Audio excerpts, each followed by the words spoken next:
Offer തട്ടിപ്പിൽ Sai trust chairman K N. ആനന്ദകുമാറിനെതിരെ കൂടുതൽ പരാതികൾ. ആനന്ദകുമാർ ചതിച്ചുവെന്ന് എൻജിഒ കോൺഫെഡറേഷനിൽ അഫിലിയേറ്റ് ചെയ്ത സംഘടനാ പ്രതിനിധികൾ പ്രതികരിച്ചു.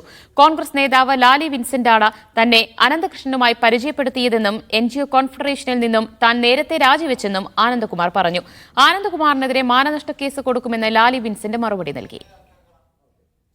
CSR ഫണ്ട് തട്ടിപ്പിൽ സായി ട്രസ്റ്റ് ചെയർമാനും പങ്കുണ്ടെന്നും ഇയാൾക്കെതിരെ നിയമ നടപടികൾ സ്വീകരിക്കണമെന്നാവശ്യപ്പെട്ട് തിരുവനന്തപുരം സിറ്റി പോലീസ് കമ്മീഷണർക്കും റൂറൽ എസ്.പിക്കും പരാതികൾ ലഭിച്ചു. ഏജന്റുമാരാണ് പരാതികൾ നൽകിയത്.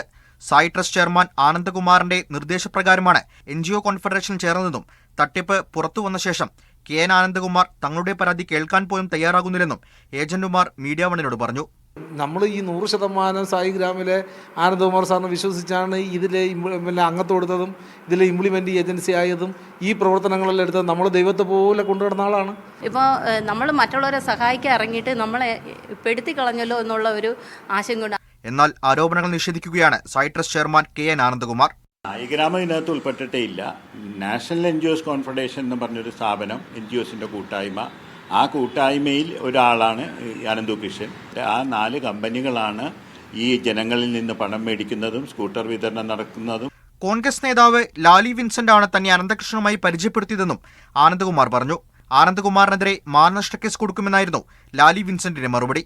അന്വേഷണം എൻ്റെ മേൽ തിരിച്ചുവിട്ട് എന്നെ പ്രതിയാക്കി എന്നെ ജയിലിലാക്കിയാൽ കിട്ടുന്ന നേട്ടം എന്താണെന്ന് കൂടെ അദ്ദേഹം പറയണം.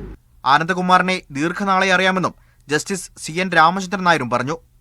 അങ്ങനെ ആനന്ദകുമാറിലെ ഒരു ട്രസ്റ്റ് കൊണ്ടാണ് ഞാൻ ഇങ്ങനെ ഒരു ഓർഗനൈസേഷൻ്റെ ഉപദേശകനായിട്ട് മാത്രം പ്രവർത്തിക്കാൻ തുടങ്ങി. സ്കൂട്ടറിന്റെ പേരിലൊക്കെ പണം മേടിക്കണമെന്ന് പറഞ്ഞപ്പോഴേ ഞാൻ ഇതിൽ നിന്ന് പിരിഞ്ഞു. ആനന്ദകുമാറിന്റെ ഇടപെടലുകളെക്കുറിച്ച് പോലീസ് അന്വേഷണം ആരംഭിച്ചിട്ടുണ്ട്. കേസിൽ മുൻ കോൺഗ്രസ് നേതാവ് ലാലി വിൻസെന്റിന്റെ അറസ്റ്റ് ഹൈക്കോടതി അറിഞ്ഞു. കണ്ണൂർ ടൗൺ പോലീസ് രജിസ്റ്റർ ചെയ്ത കേസിലെ മുൻകൂർ ജാമ്യാപേക്ഷയിലാണ് നടപടി. കൊച്ചി ബ്യൂറോയ്ക്കൊപ്പം മീഡിയ 1 തിരുവനന്തപുരം.